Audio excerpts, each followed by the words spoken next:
All right, so welcome. We're going to be reviewing the 2023 paper. And as always, with our previous ones that we've done, so I've done this for a year now, so this is the fourth exam that I'm doing.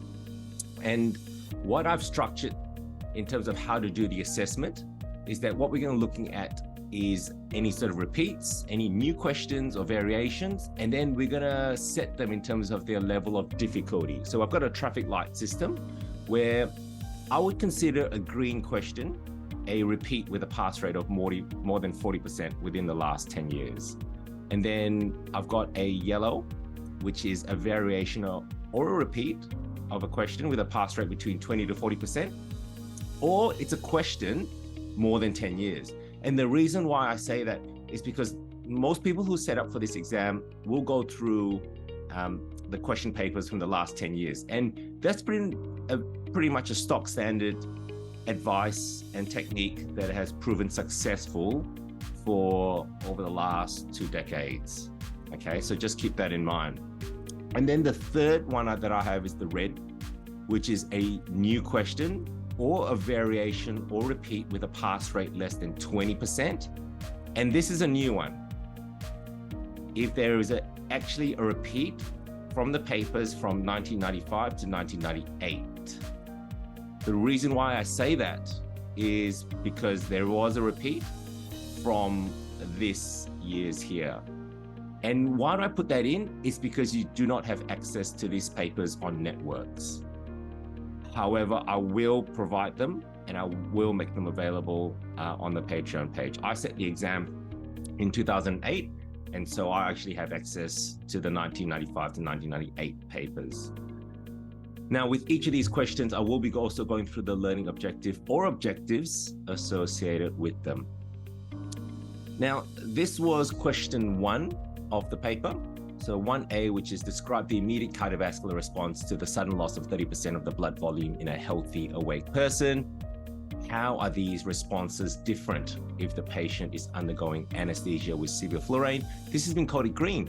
And the reason for that is that it was a repeat from 2020 B1 and 2017 B3 with a pass rate of approximately 67 to 68%.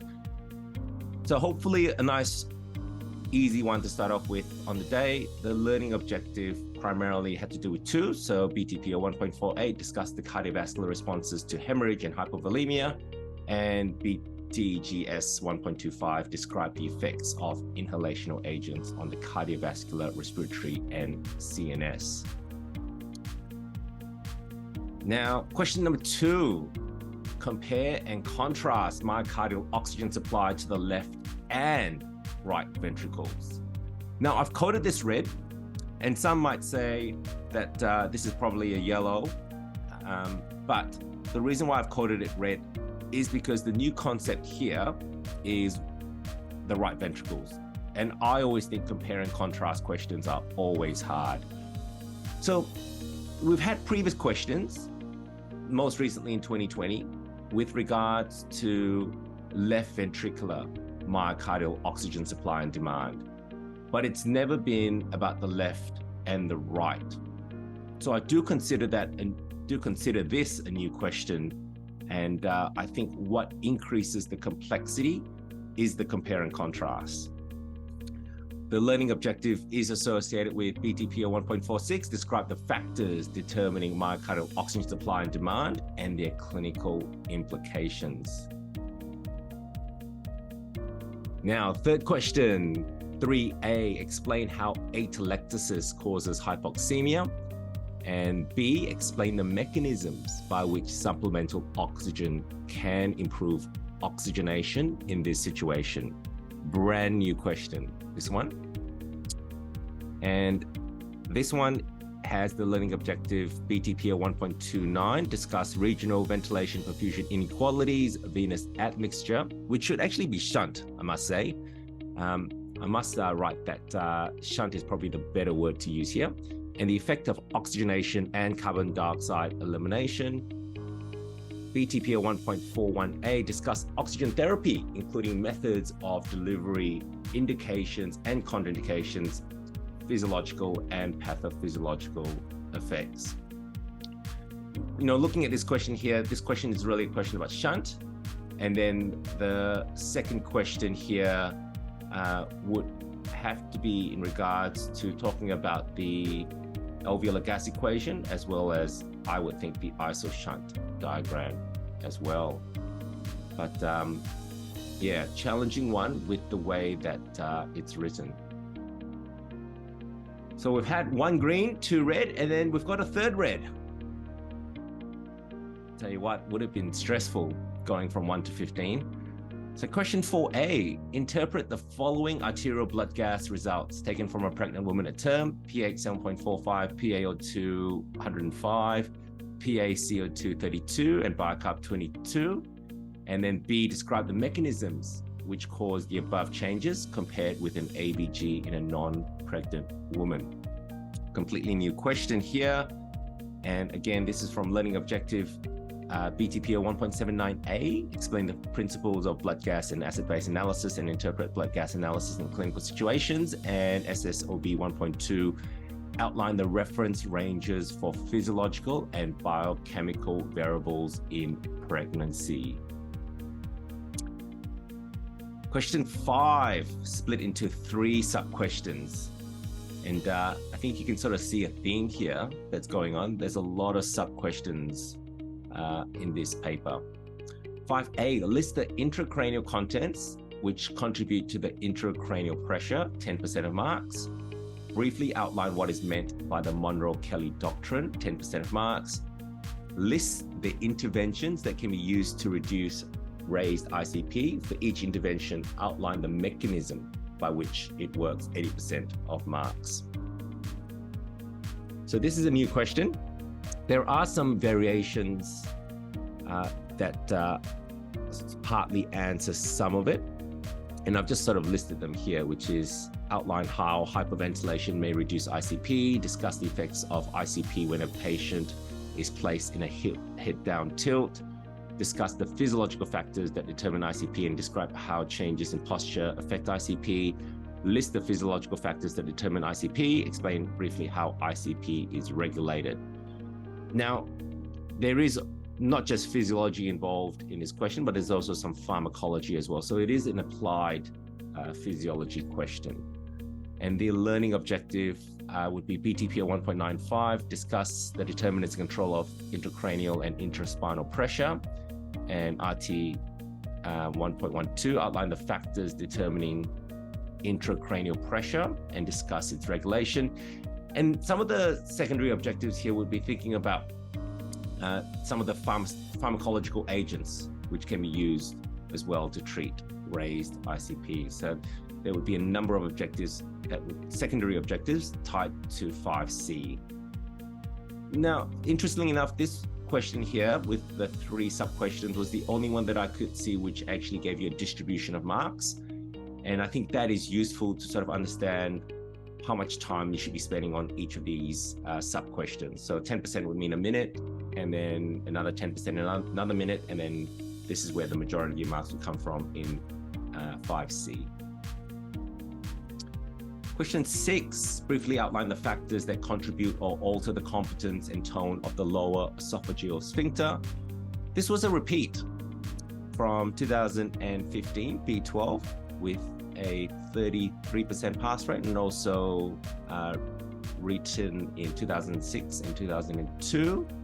And then there was a slight variation in 1999, which is what physiological factors contribute to the competence and tone of the lower esophageal sphincter. And the learning objective, BTPO 1.107, explain the factors preventing reflux of gastric contents into the esophagus. Doesn't get any easier, this exam. Question 7, another hard one. Describe the phase 1 and phase 2 reactions in drug metabolism. Illustrate your answer using the following examples: morphine, tramadol, and propofol. This was a repeat. And this was a repeat from 1995.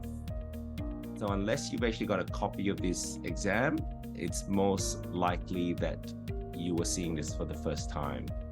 In 1995, the question was: define phase 1 and phase 2 reactions in drug metabolism, provide examples with drugs used in anesthesia. And the learning objective is pretty much straight out of BTGS 1.11 describe the mechanisms of non-hepatic and hepatic metabolism of drugs, including phase 1 and phase 2 reactions. Question 8A and B, another multi-component question. Draw and describe the components of a multi-compartment pharmacological model. Compare and contrast the Marsh and Schneider propofol TCI models. This is really a variation question. I think we've done a number of these pharmacokinetic questions on propofol with pharmacokinetic modeling. It's a variation of 2009-11, 2016 B14, 2010 B6, which is describe the principles of how a computer-controlled infusion device targets and maintains a constant effect site concentration of propofol. And also 2003, describe how a computer-controlled infusion device targets and maintains constant blood concentrations of propofol. With the questions here, I've done model answers for them. And if you actually see them, the model answer that I wrote, half of it does answer 8A.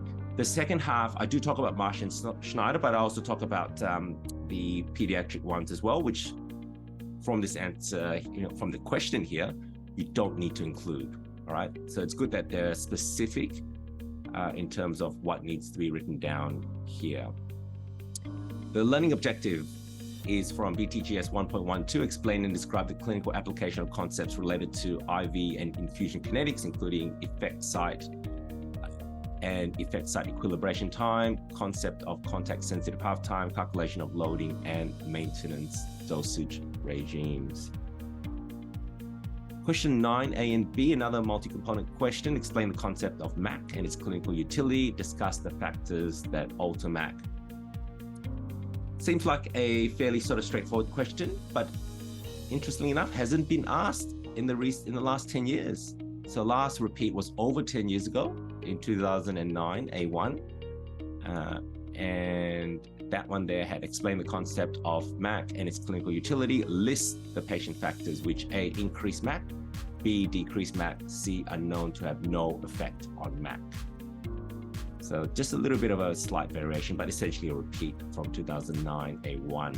The learning objective, primary BTGS 1.5, describe the concept and clinical applications of MAC in relation to inhaled anesthetic agents. Question 10, another hard one. Discuss the pharmacology of adrenaline in relation to its use for anaphylaxis. Completely new question. The learning objective here, primary BTRT 1.17, with reference to the management of shock, describe the pharmacology of vasopressors and inotropes, including adrenaline, noradrenaline, phenylephrine, mataraminol, dopamine, dobutamine, phosphodiesterase inhibitors, and vasopressin.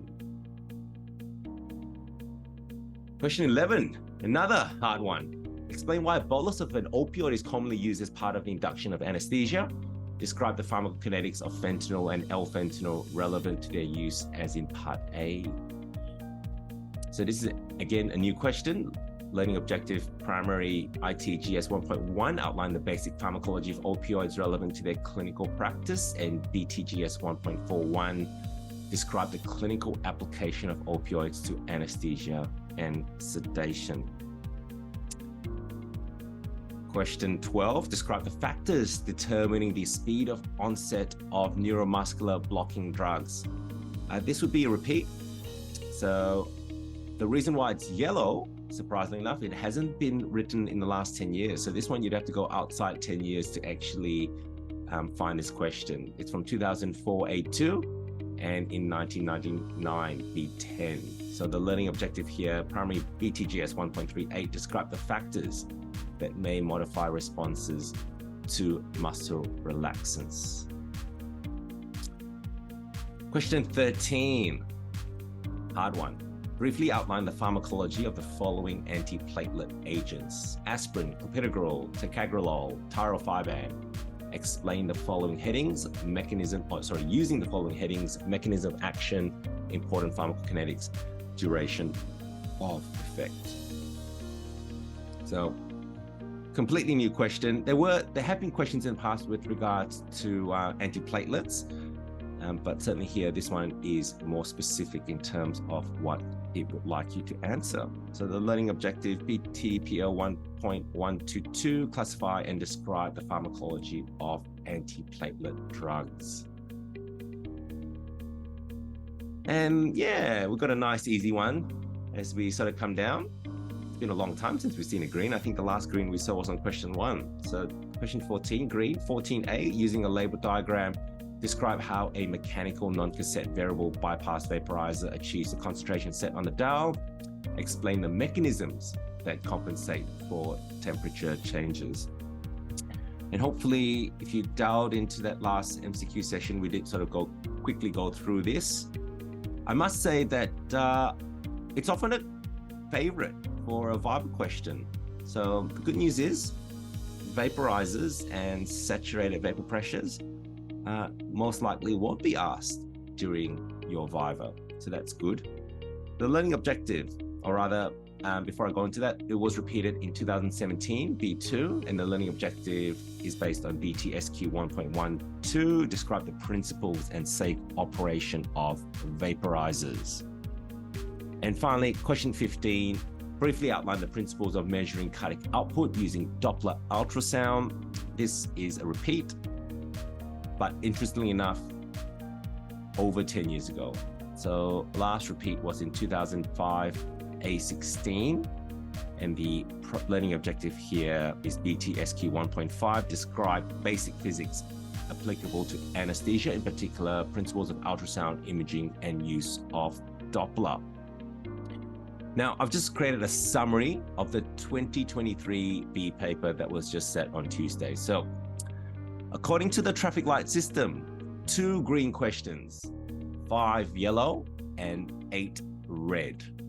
With regards to the topics, physiology comprised of 5.5 questions, with cardiovascular 1.5, 1 respiratory, 1 obstetrics, 1 applied neuro, 1 gastrointestinal, and then 7.5 pharmacology questions. So 1.5 in terms of inhalational, pharmacokinetics, induction agents, resuscitation, opioids, muscle relaxants, and coagulation. And then with equipment, there were 2 questions. So 1 from vaporizer, 1 from ultrasound. Sort of again, the second paper where we've got a fairly sort of even spread. So with the guys sort of sitting in 2024, what you would say is that almost half the questions physiology, sorry, not half, but about 6 to 7 questions would be from physiology, 6 to 7 from pharm, and you're almost guaranteed 2 questions, either from equipment or from, it could be even from the other section that may also comprise of statistics as well. So just be aware. Now, with the flow of how it went, you can see how I've gone from 1 to 15. So phys pharm, cardiovascular inhalation was a green. Then after that, you got a difficult cardiovascular question, difficult respiratory question, difficult obstetric questions, difficult applied CNS question. The gastrointestinal, if you've covered it before, hopefully it wasn't too difficult. Difficult pharmacokinetic question. Again, question 8, hopefully it wasn't too difficult with the TCI modeling. And then question 9, a pharmacology inhalational question with regards to MAC. And then difficult one, a new one with regards to adrenaline resuscitation, difficult one with regards to opioids, muscle relaxants, hopefully it wasn't too bad. Antiplatelets, again, challenging. Vaporizers, hopefully that would have been straightforward. And then ultrasound, fingers crossed, again, hopefully that would have been straightforward as well. Now, I just want to sort of point out a couple of things that I've noticed. So there were 7 new questions. And one of the things that I've noticed about this paper is that 4 of the new questions have been based on at least 2 learning objectives. So just be aware of this. I think this is a trend where a question no longer belongs to 1 learning objective and actually now can actually comprise of 2, possibly more. Okay, so it's going to make it challenging. And I think that in previous years, when you look through the learning objectives, you could possibly say that some learning objectives you wouldn't think there could be short answer questions because there wouldn't be enough to write on this topic for 10 minutes. But it looks like what's happening now is that they're incorporating these short learning objectives into subsets of other ones. So you may not need to write 10 minutes on them, but you may need to write a couple of minutes based on that smaller learning objective. So just be aware of that. Okay, that's something that I've noticed in this paper here. There was one variation question where the last print was in 2019A, and there were 7 repeat questions.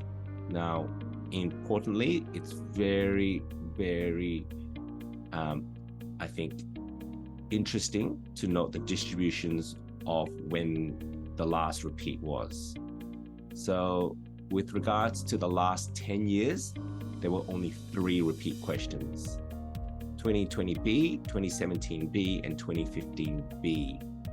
You'd have to go over 10 years ago to find the other 3 repeats in 2009A, 2005A, 2004A.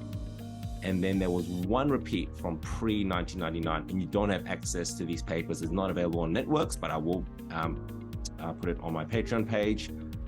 And that was from 1995.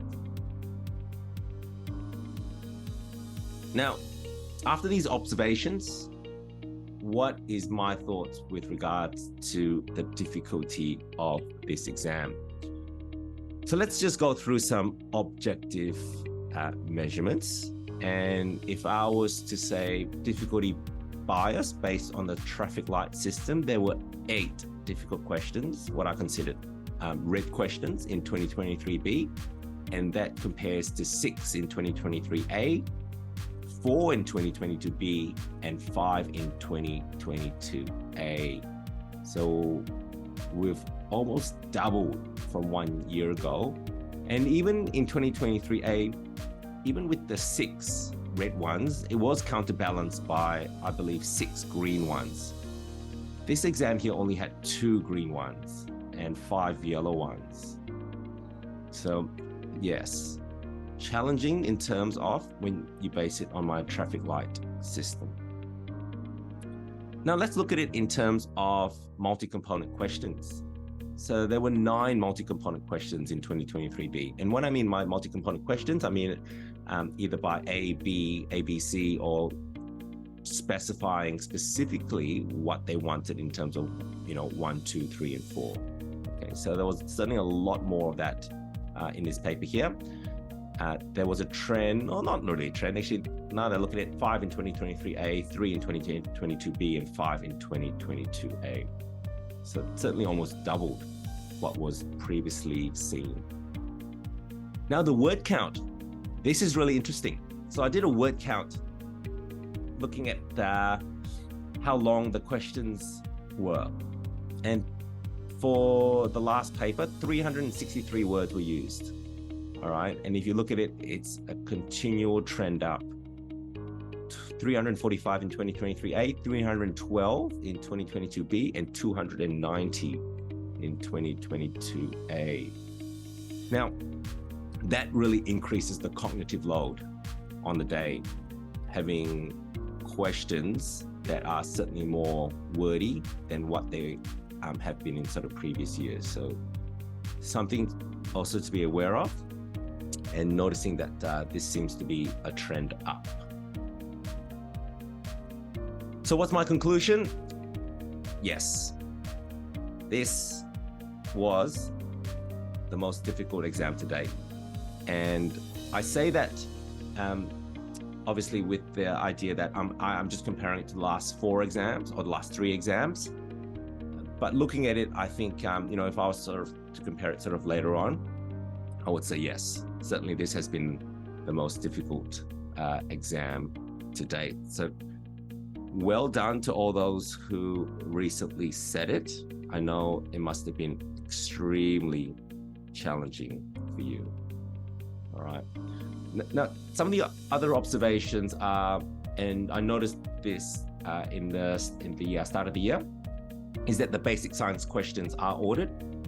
So for this sitting, it was physiology, pharmacology, equipment. Previously, It was pharmacology, equipment, and physiology. And the other thing that you need to know is that in the last 2 papers, no questions at all were asked from the recent ICU paper. So I think about 2 papers ago in 2023B and perhaps even, 2022B and perhaps even 2022A, there were some questions lifted off from the ICU paper, but it seems like the new direction is to not use the ICU paper at all. So just be aware that you may want to take that off in terms of the way that you revise for this exam. And moving forward, what are my take-home messages? Now, previously I've put reviewing short answer question papers from the last 10 years, number 1. That has changed completely with this exam. If you had just done that, you would have 20% coverage of what this exam did. In previous years, running through the short answer questions for the last 10 years, you could probably get about 70% coverage. So this is really something that I think is important. I think that the way that, they want you to study and learn, and I guess that's how it's always been advised, but it's very, very hard to do, is that you need to go through every single learning objective. And the way to do it, I think, is to then tie it into a short answer question. And in previous years, you could often say, look, it's very unlikely that the short answer question will be asked as a short answer, like it's just not enough to write there.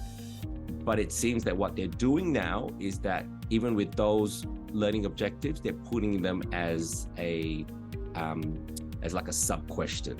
All right. So you may not need to write 10 minutes on them, but you may only need to write 1 or 2 minutes on them. All right. So I think in terms of the way that your learning is structured between now and the exam in 2024, really start focusing on learning objectives and covering those learning objectives and even treating them as short answer questions.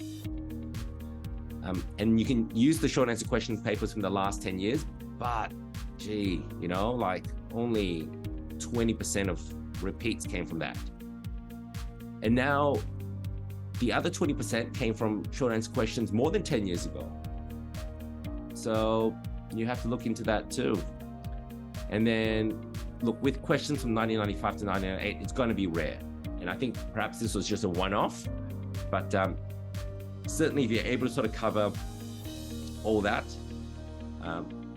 have the time to go through perhaps the 95 to 98 papers, and seeing that there was sort of question lifted off from there, it may sort of give you one question from the next paper. I think it's good to sort of have this conversation and know and acknowledge that it was a very difficult exam, and sad, isn't it? But I think they're really trying to make it really a lot more difficult for the trainees that want to study more efficiently.